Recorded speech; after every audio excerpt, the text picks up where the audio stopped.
My name is Bennett Kremen, and I'd like to thank Joe Friendly for inviting me to be a guest host today on his program. And we have a very significant panel here at a very significant time. These are the Latinos for Bernie Sanders. And it is relating to the most significant election for president that we've had in 85 years. It's now underway. We haven't seen anything like it since Franklin Delano Roosevelt came into power in the middle of the terrifying economic depression of 1929. We are now also in a very precarious place with a shaky economy, a nervous war brewing in the Middle East, with racism in our country getting ugly. Listen to Donald Trump for 2 minutes and you'll see it. And the weather itself, the climate, the air we breathe, getting into serious trouble. What we decide in this election may determine the outcome of all of this. So I'm very glad to interview these Latinos for Bernie working every day for the election of Sanders to the White House. Then, Carmen, introduce yourself, and then each of you will let the people know who you are. Yes, hello. Hey, give her a mic, too.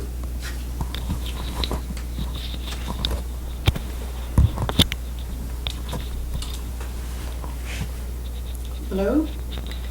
Yes, my name is Carmen Hulbert. I am the co-founder of Latinos for Bernie, and nationally, do it again. My name is Carmen Hulbert, a co-founder for Latinos for Bernie, and I'm currently doing a campaign in the Latinos community. My name is Micheal Kniat, and I am the organizer of a Northern Manhattan local Bernie group. We're called the Broadway East Bernie Group because our mission is to bring Bernie's political revolution to the Latino communities who live on the east side of Broadway in Northern Manhattan.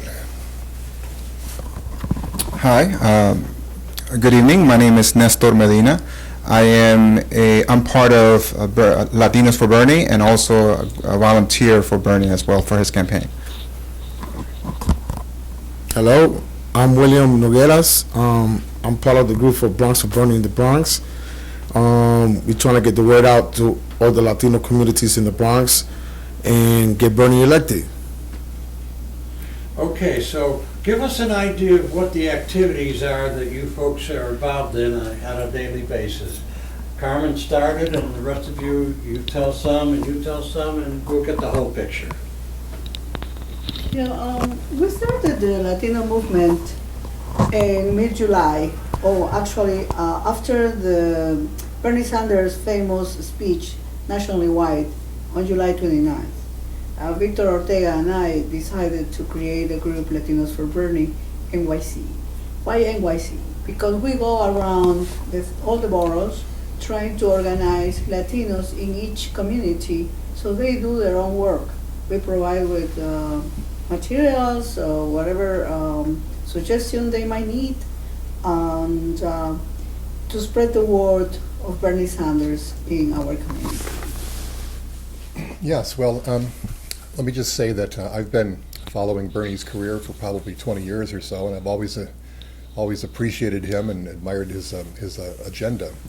I didn't actually expect him to run for president this year, but he surprised me nicely. And I remember when he declared his candidacy late spring, my first thought was, he's a great guy. It's too bad he can't get elected. And then I noticed during the next few weeks that he was getting an incredible outpouring of support in the rallies that he was staging across the country. And it took me not very long at all to realize that I had to be part of this. During the summer, I got very active, and by September, I decided to create something of my own. I'd noticed that in Northern Manhattan, where I live, there had not been any sort of organized outreach to the Dominican American community and the Puerto Rican community that lives uptown. And so I decided to create something that would help to bring Bernie's political revolution to that area of the city. Frankly, we have several hundred thousand Latino Americans who live in that area of northern Manhattan who don't know about Bernie. And many of them will probably not vote for Bernie unless we give them a very good reason to do so. So our mission is to actually bring information about Bernie and his campaign to that part of the city, to that community, and to hopefully get as big a turnout for Bernie on April 19th in the New York primary as possible. Yes, my role right now has been I've been a volunteer, and so just like Mike here, I'm saying your name right, Michael. I first heard about Bernie Sanders through an episode of The Daily Show through Jon Stewart.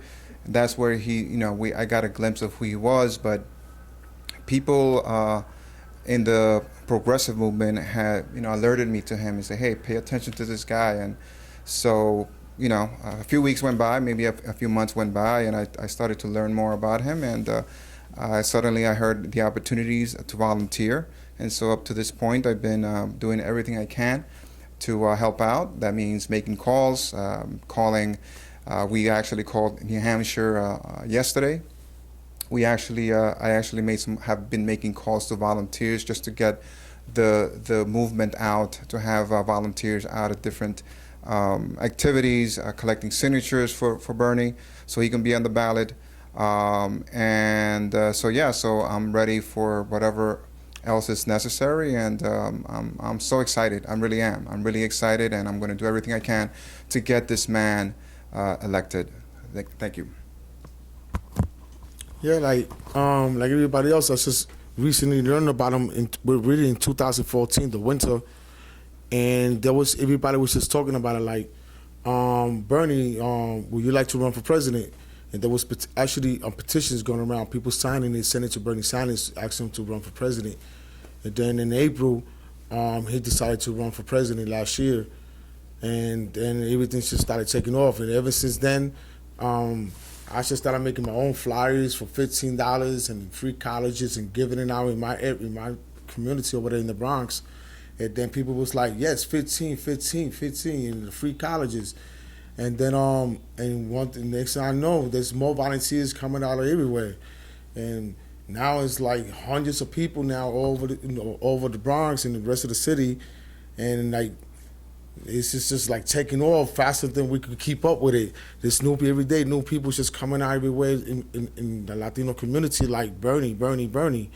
And it's like, it's going really fast. And I was just like I can't even believe it, because nobody knew about him when I first came out April last year.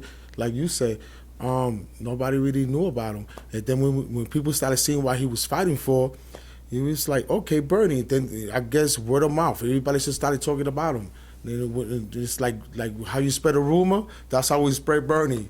It's just a spread like wildfire, because everybody wants $15 an hour, free colleges, child care for working families, and all these things. This is what everybody keeps talking about, and this is what Bernie has been fighting for. And when they're seeing that, they're backing Bernie up.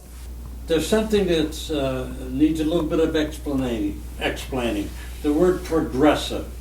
We've heard that word over and over again related to Bernie Sanders. Progressive, what does that really mean? Senator Sanders is a Democratic Party progressive that does, what does that mean? Well, it really began with a movement in America about 100 years ago called the Progressive Movement. Out of the Progressive Movement came all of this legislation that led to Social Security, Medicare, Medicaid, the 40-hour week, time and a half pay on the weekends. All of that came out of what the thinking was in the Progressive Movement. Teddy Roosevelt became president supported by the Progressive Movement, which was then called the Farmers Laborers Party, and he then broke up the robber baron monopolies, Rockefeller. He made Rockefeller break up Standard Oil because he had made a monopoly out of the oil industry in America. He made them break up the monopolies because the 1% of that era was getting too much power. And ordinary people, farmers who were trying to ship their goods on the railroad, were getting gouged by the Vanderbilts. Teddy Roosevelt, with the support of the progressive movement, broke up the robber barons and made the country equal again for everybody. Well, so Bernie Sanders is carrying on that tradition right now. He's reviving it. And so that's what this progressive stuff is all about. So why would Bernie Sanders be best for the Latino community, coming from a progressive position? The reason why Bernie Sanders has opened so many, has made inroads in the Latino community is because he addresses the points that the Latinos care most for. For example, immigration reform, which was never approved by the House of Representatives. Also the $15 an hour and equal pay for women. And basically the free college, free public college, and universal health care. But most of about every immigrant, and I am an immigrant from Peru 33 years ago, we came to this country because we didn't have the economic stability in our countries. So we were looking for that. We were looking for the middle class comfort. And we had the upward mobility when you got a job, and then pretty soon you were able to buy a house and live comfortably. We no longer can have that. So every foreigner that came after me is poor. And because wages went down, a lot of jobs were outsourced, and the economy is rigged. It's benefiting the 1%. So I think Latinos for Bernie is addressing those issues with the community, and people are paying attention, warming up to Bernie at the beginning. They didn't know who Bernie was. So Latinos for Bernie created this card in Spanish, who is Bernie? ¿Quién es Bernie? And in that was described four of the most important points for our community that we believe would attract the interest of the Latino community. And yes, it has worked. And the Latino community every time is increasing the ranks of Bernie followers. So, but we still have to do more. I don't pretend to have any great expertise, particularly with regard to Latino issues, but I will say this much, that I think that one of the most important things that a president ever does is to set the tone, the social and cultural tone for the country during the time that he or she serves in office. We saw it during the Ronald Reagan presidency. We saw it during the John F. Kennedy presidency and at other times. Now, whether or not you agree with the particular tone that President set, it's undeniable that each of these eras, if you will, has a particular feel to it. And I think, in terms of Bernie Sanders, I think one of the best things that he could do, in addition to advocating all these individual policies that would be good for people in general, is that he would set a tone of inclusiveness and fairness for all people, and he would basically act as a catalyst, I think, for very positive cultural change that would have the potential to become really spontaneous, just as his campaign itself is inspiring an awful lot of spontaneous volunteering. I think his presidency could inspire an awful lot of spontaneous positive action in terms of public policy, in terms of people just being better to each other, frankly, not being so selfish. It's true that he says this is the richest, most powerful country that has ever existed on the face of the earth. We have more than enough for every person in this country to live a good quality of life, a good standard of living, and have access to good education and good food and good clothing, and to have a future. There's no reason why we can't share and have a more of a communal spirit in America from now on. First of all, I believe that Bernie is speaking, his message speaks for everyone here in America, regardless if you're Latino, regardless if you're black, white, and any other ethnic group you belong to. The issues happening in this country impact us all. And so for Bernie, this is going to be in part a challenge to reach out to communities of color because we have the other candidate, which is Hillary Clinton, who has been predominantly, in their radar for so long and for so many years. Understandable, she's done so many amazing things. But as far as how can Latinos benefit from that message he has, we have a great problem in this country with income inequality. And in the line of work I do, I see this every day. I see it in low-income communities, in very low-income communities, where the elderly are subliving on fixed incomes. Their rents go up, their living expenses go up, but their Social Security benefits don't go up and have stayed for several years already. And so I see that income inequality, and I see that many Latinos, just like other groups, are going through the same struggles. We have an issue, a problem in this country where we haven't recognized that so many jobs have left us, and we are left with working for minimum wage, which is a term I don't like to use. I'd rather use a living wage. And what Bernie is proposing is a living wage of $15 an hour, and I think that's something that is fair. It's not going to solve every situation individually or with families, but it's a start. It's a start. It can help out a lot. Increasing the benefits for seniors with the Social Security is one start, and that's something that I think one part of how Latinos, if they pay attention, can benefit from Bernie's message.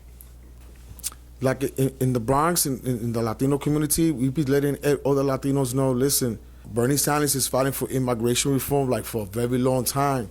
Bernie Sanders has been saying Latinos in this country, they pay billions of dollars in taxes every year, but they can't get benefits like everybody else, but they're paying a lot of money in taxes, billions of dollars. So this is why Bernie Sanders is fighting for them, and not just Latinos, for all immigrants in the country. Billions of dollars in taxes, and they can have problems sending the kids to schools, workers' compensation if they get sick, and all these other benefits that everybody takes for granted, and we need to get them this immigration reform so they become citizens, and because they're already working. Many people 5, 10. So I know some people 10 years working, paying taxes every year, pay taxes, and no benefits at all, and enough is enough, right? You got to pay taxes 10, 15 years. You should get the same benefits like everybody else. I have a question for Hector, who's originally from Honduras.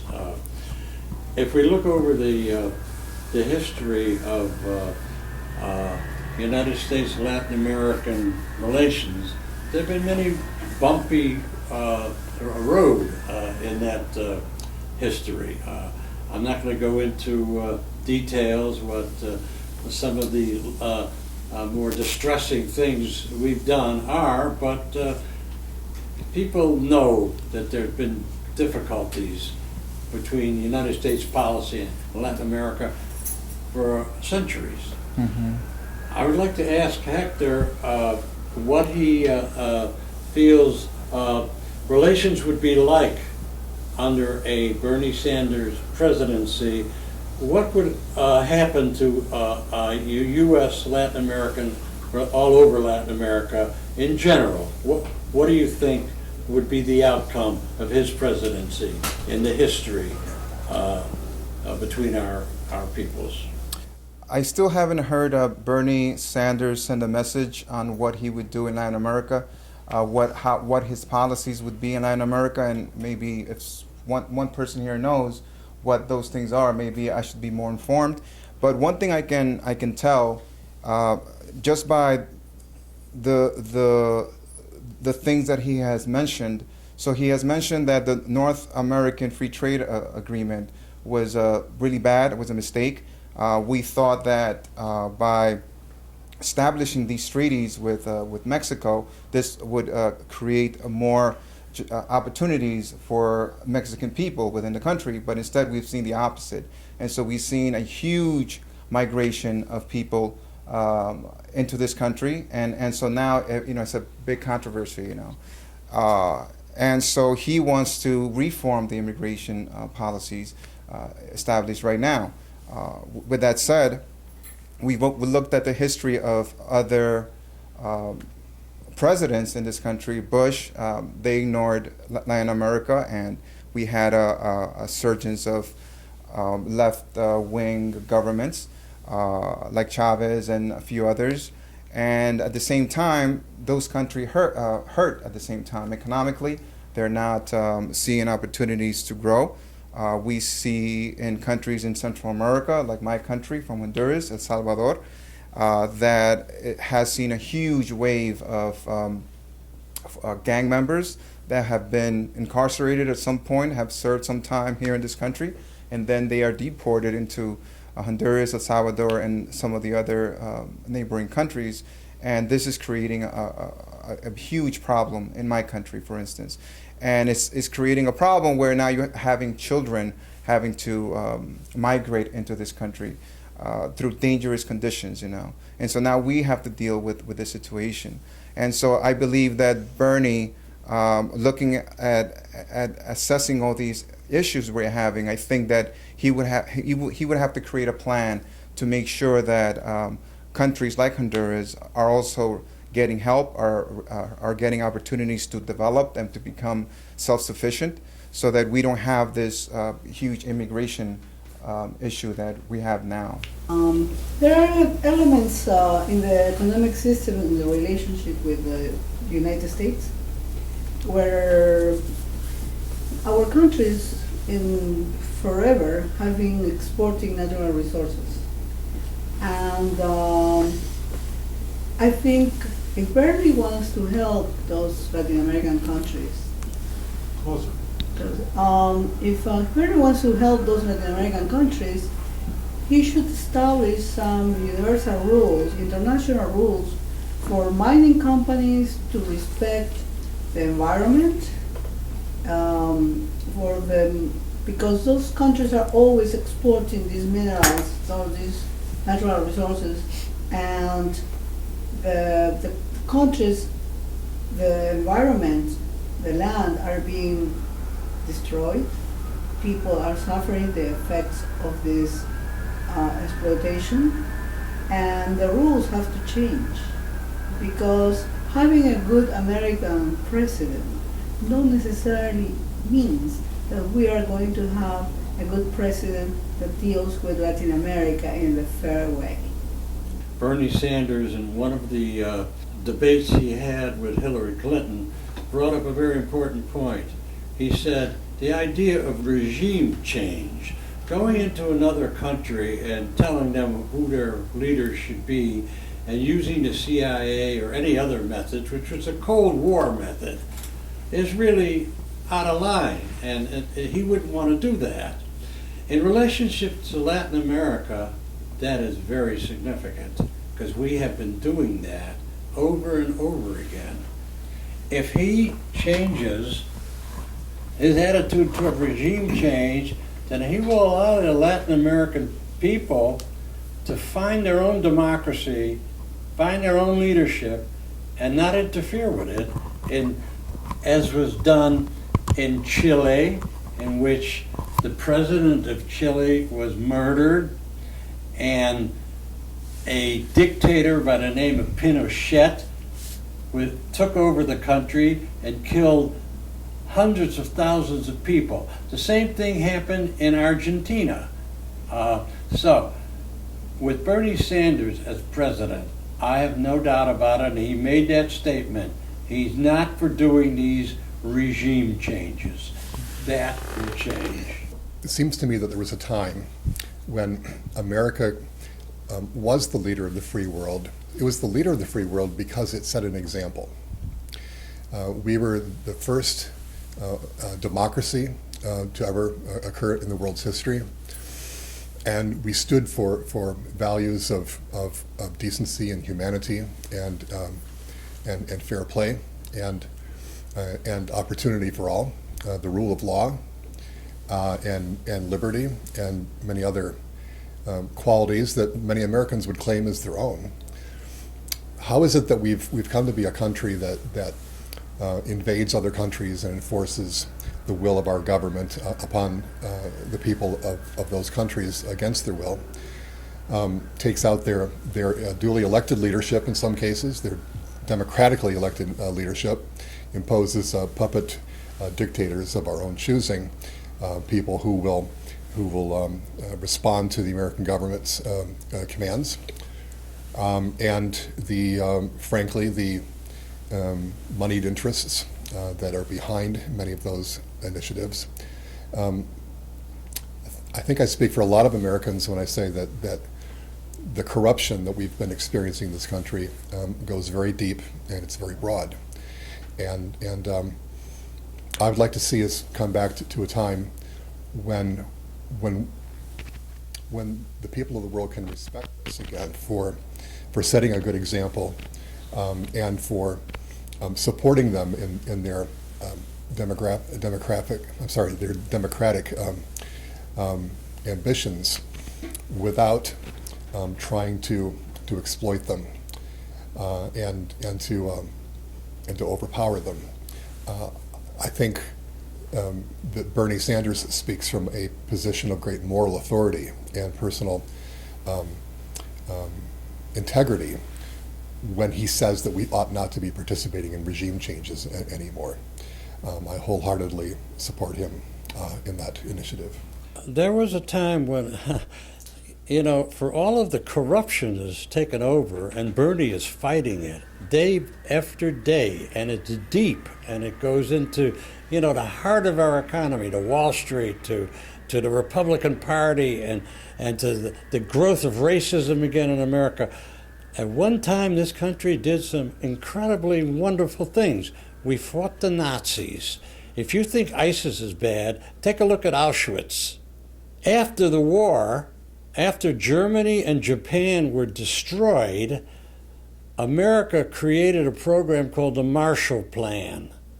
We went in and took our money and helped Germany, our enemy, and helped Japan, our enemy, rebuild their economy, build their factories, rise up out of the rubble of war.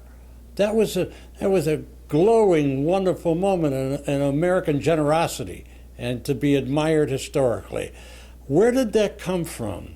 It came from out of the progressive movement's viewpoint on life.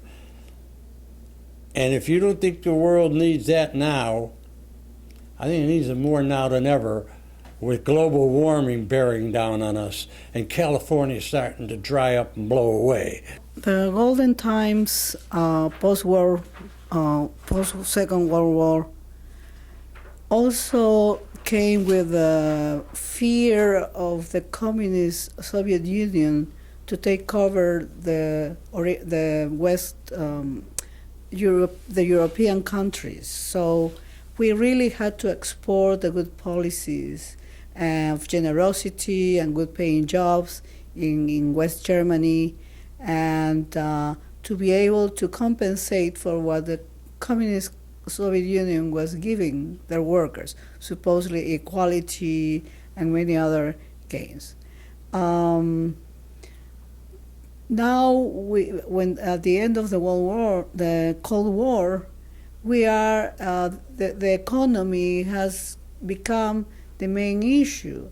So without the rules of ethical respect to between us, and where transnationals controlling the world, not really countries, but transnationals, I wouldn't say I'm skeptical, but in my 65 years that I've been living a political life, I think Bernie cannot do everything himself.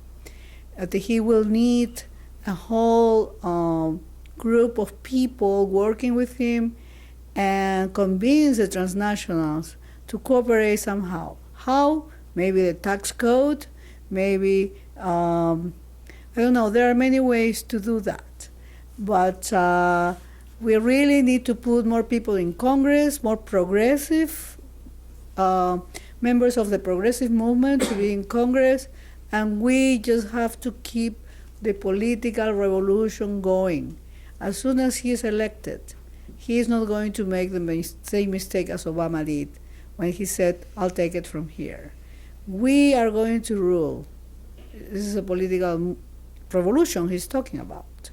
And we have to be alert that nothing takes the power away from the people. My feeling is, I certainly hope Bernie Sanders wins, and I think he has a shot now. It's beginning, he's beginning to build evidence that he's not just a fantasy, If he does win, hallelujah. But if he doesn't win, do you think this movement is over? It's just beginning.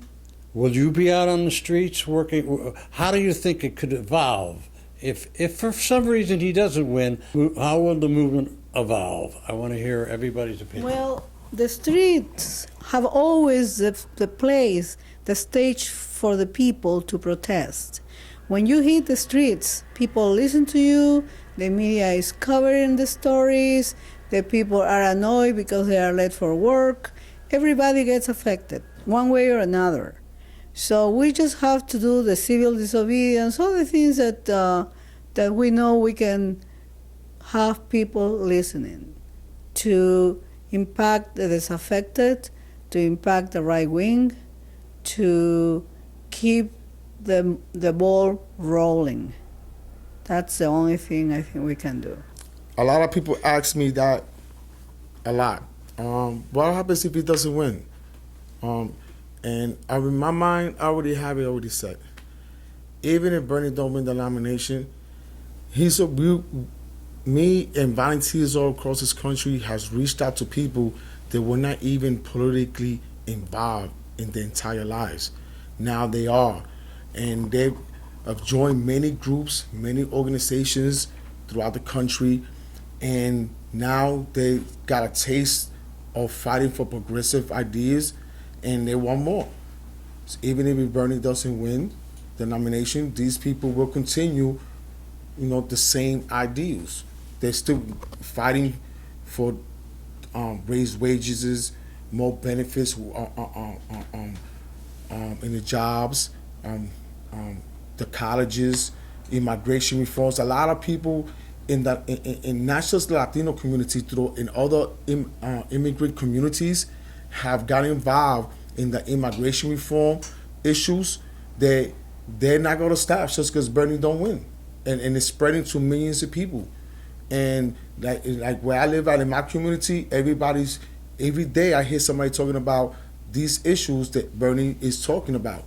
So, and there was before they wasn't talking about it. It's like they didn't have any hope, and that they wasn't motivated. They was demoralized. And now, because of Bernie, they started reading and listening, and they see things from a different point of view now, from a different perspective. Now they see that, okay, we need all these people to get together. It's not just about Bernie by himself. They see it's not. Now they see that it's the whole community together. Before they used to see, it's just that one politician. Whatever he says, that's what it is. Now, because of Bernie, seeing things from a different angle, now they see that it's not just that one politician. Now they see that it's hundreds of thousands of people in the community moving in the same direction for these things, and they don't want it. Now people don't want to give it up. They want more. Do you see everyday people in the Bronx, in your neighborhood, starting to feel this way? Yeah, Who were never politically interested before, exactly. and it's getting stronger and It's just stronger? spreading. Like a lot of people were not involved, never voted in their entire lives. So they're like, this is all new to them. So they're a little shy. So they'll be like, you want to volunteer? They'll be like, no, I'm going to vote for him anyway. But a couple of weeks later, you say, let me get some flyers. Or where can I go and help out? It's just like breaking the ice. It's like little by little, gradually, there's just like the more they taste it, the more they want. When people say he's a socialist, he is a democratic socialist, Right. just like they are in England, Right. and in France, and in Italy, and in Norway, and in Sweden. You know, in Europe, it's not a bad word. But when they hear that in your neighborhood, do they get nervous? Oh, he's some kind of terrible something or other. Do you hear any criticisms like that? I hear it all the time. People, and I tell people is, well, honestly, like if I'm on the train, and now when I get on the train, I hear people on the train talking about him in the Bronx. So I'll be like, when this comes up, I just tell them, then why are you riding the train for? This is a socialist institution. If you get food stamps, why give up your food stamps? You don't like, democratic socialism. Give up your food stamps. Your kids go to public school. Who pick up your trash every week? You know what I'm saying? These sanitation department, everything owned by the public is a socialist institution. And I don't know, for now, as people's been talking about it, people's like, some people be like, no, it's not, because they don't know. So they think this is like all capitalist. There's no socialist programs in here. They all, this is straight up capitalist. So when at first they'll be like, no. Then when you're explaining to them, they're like, oh, I didn't know that. And now, little by little, like I said, millions of people talking about this all over the place. In the streets, trains, buses, schools, colleges, workplaces, social media, and it's just spreading. And then what's happening is that we're actually educating millions and millions of people, and to look at these words like democratic socialism from a different angle. And you see that actually happening. Yeah. There's a political change. No, I'm an old timer. I never thought I'd see that.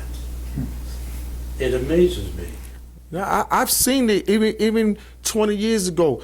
Like even when I was growing up, kids, when I was a kid in my era, kids, grown-ups used to talk to us, but it's always something. You got all our political enemies in the system, in the government, not the whole government. It's just certain individuals, like people like Donald Trump in the past, that's just like use their positions to promote their own hidden agendas and push out progressives and bring in non-progressives, and it's just quiet as out. But now, when I was a kid, we didn't have Facebook.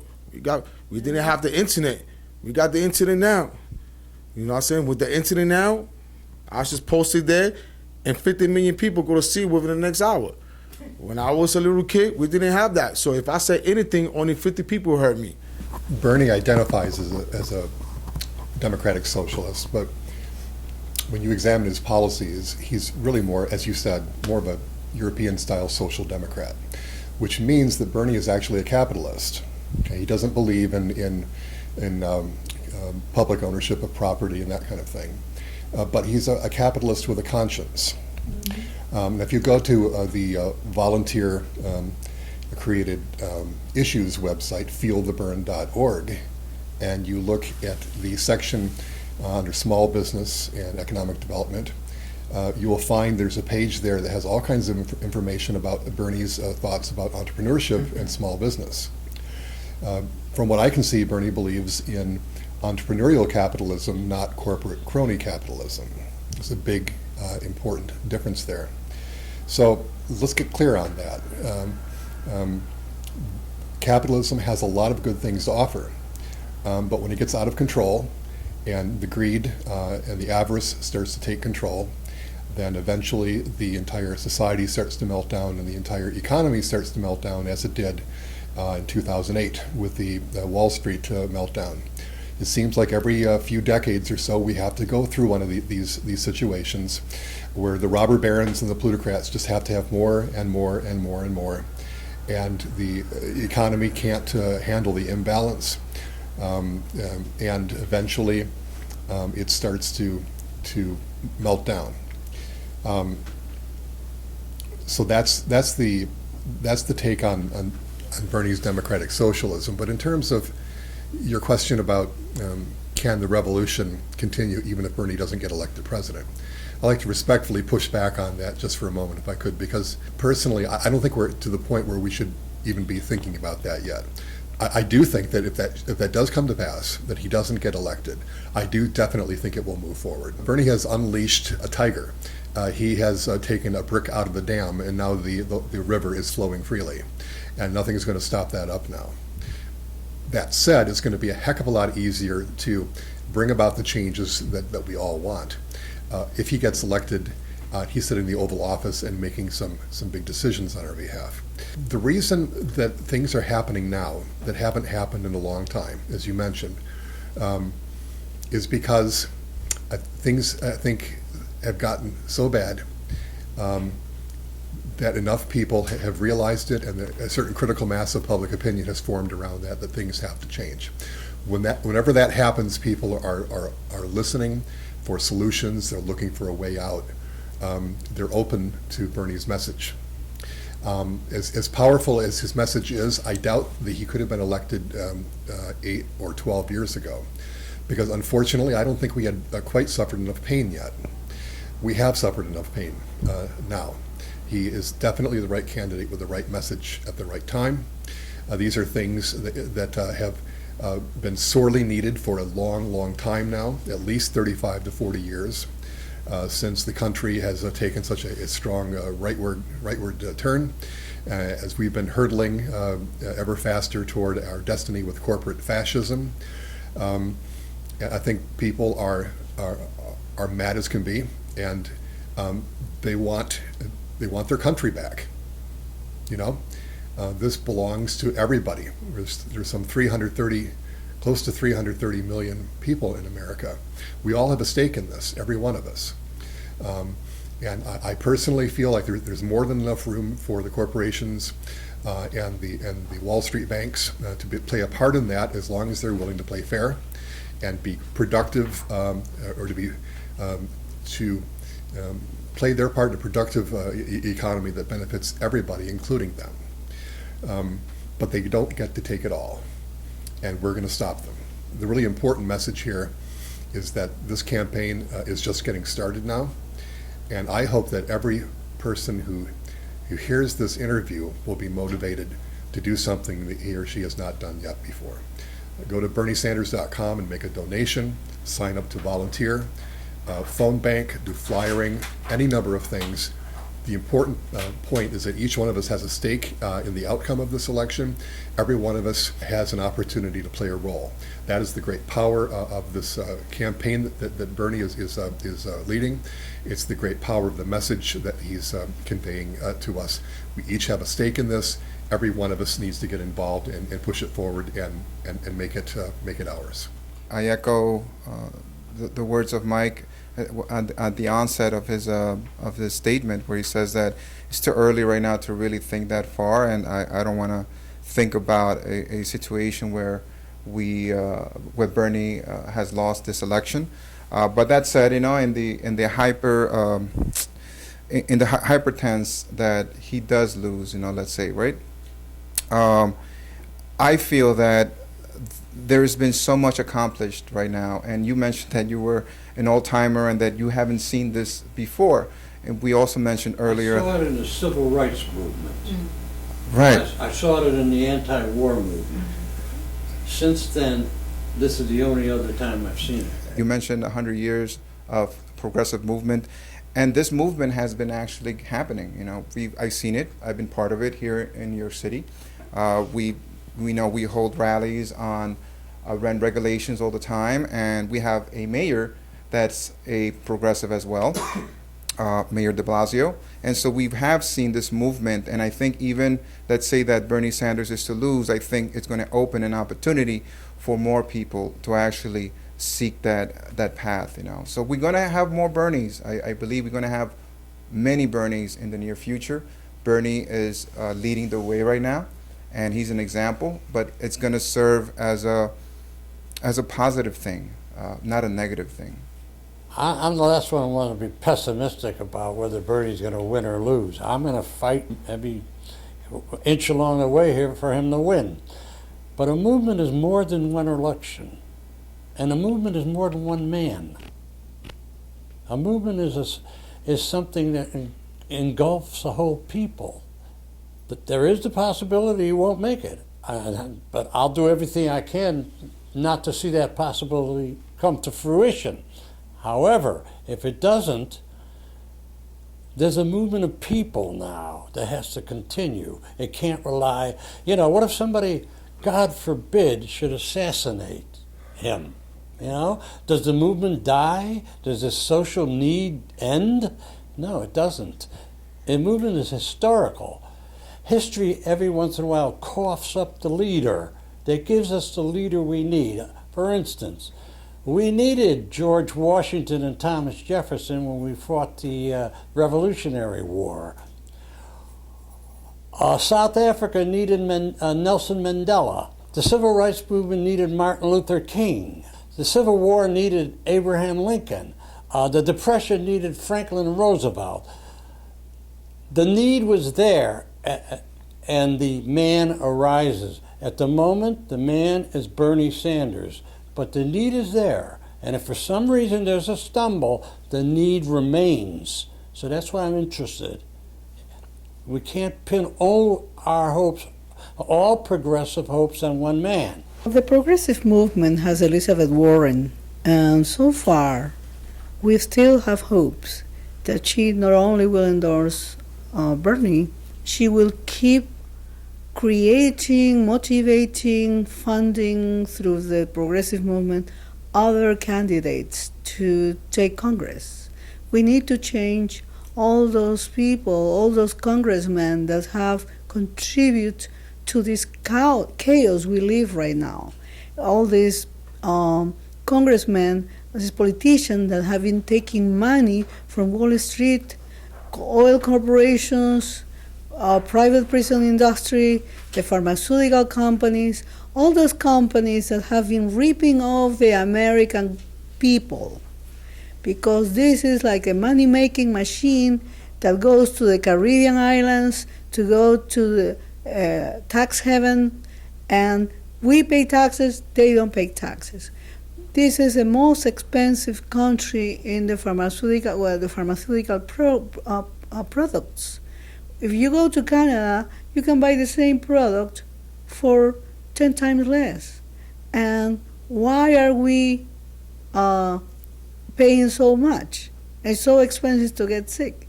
But going back to what you were saying, I think, and what Micheal was saying, the only president of Bernie Sanders giving his speeches every day, firing up the brand of change, of social democracy, has awakened the monster, has awakened that tiger that was asleep because of apathy, because of inertia. And this is the moment where everybody will go, and we were all asleep at the wheel. Let's say it. But we all will find a place to fight the fight. It was mentioned, Micheal, that you have some ideas and how some plans, and Carmen mentioned that to me. And would you elaborate on that a little bit? During the early fall, I decided to form a new local Bernie group in northern Manhattan. We call it the Broadway East Bernie Group, and because the purpose of it is to bring a Bernie's message, political revolution, to the Latino communities that live on the east side of Broadway in northern Manhattan. I'll be honest with you, the main reason I thought about this at first was realizing that none of my other Bernie volunteers in northern Manhattan were specifically targeting the Latino community for any kind of action, and I thought, well, there are hundreds of thousands of people there who don't know anything about Bernie, and they have a vested interest in the things that Bernie would like to accomplish here. And they're not going to vote for Bernie. They're going to vote for Hillary Clinton unless we can give them a very good reason to vote for Bernie Sanders. So what are some of your specific ideas? Well, basically get the word out. This is, I'll be honest with you, it's nothing unique or dramatic. It's all about bringing the people who are on the Bernie bandwagon together to bring the message to a demographic that is not as well informed about Bernie. And that means in the immediate term, that means getting out and flyering the subway stations along the one train line in that part of the city. It means getting out and registering new voters. It means phone banking into that area, and all the standard kinds of things that volunteers do when they're campaigning for their candidate. The thing I think that is probably distinctive more than anything else is that unlike the other Bernie groups in the city that seem to be more or less geographically oriented, this one is demographically oriented. We feel that there's an opportunity to earn Bernie a huge bump in votes in the New York primary in April if we get out there and aggressively court these Bernie voters in that area of the city.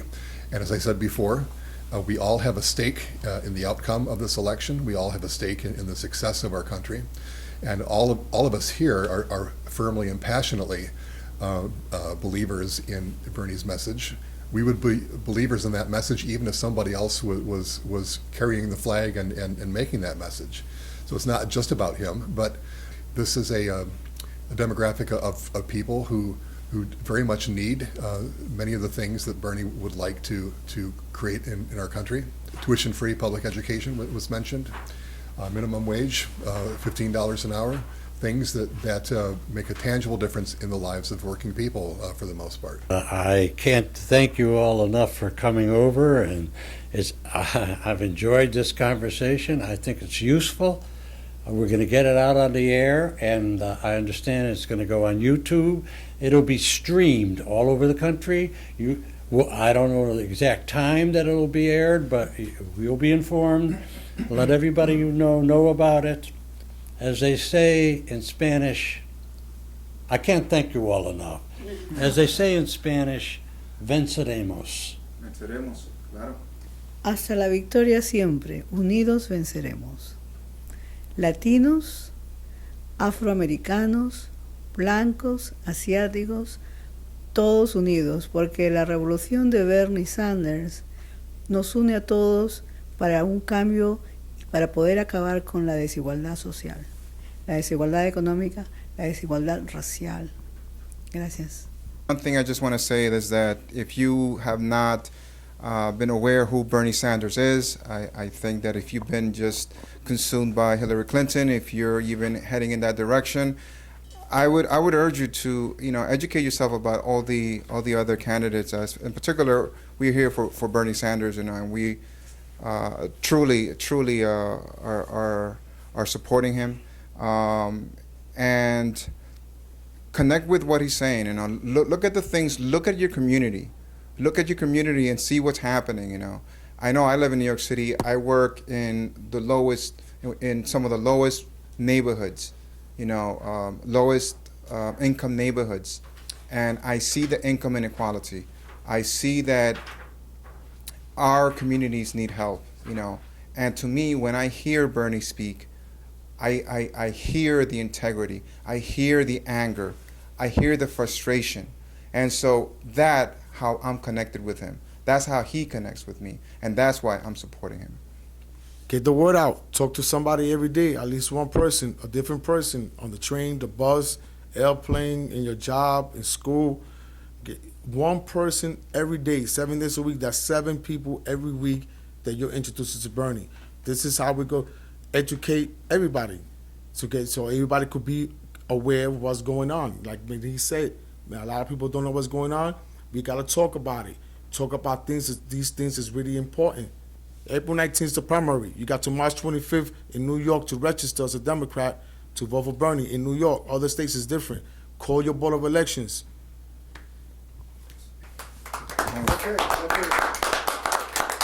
Thank you, Joe, for letting us do this. We are meeting every 2 weeks through from now until the end of March, then the first two Wednesdays of April. The venue is the Fort Washington Collegiate Church, the corner of West 181st Street and Fort Washington Avenue in Washington Heights. We are meeting this Wednesday, the 20th of January at 7 p.m. The following meeting will be Wednesday, February 3rd, also at 7 p.m. And likewise, right on through up to the New York primary on the 19th of April. So anyone in the city who would like to join us, you are more than welcome. We'd like to see as many folks out there as possible, and let's get burning for Bernie.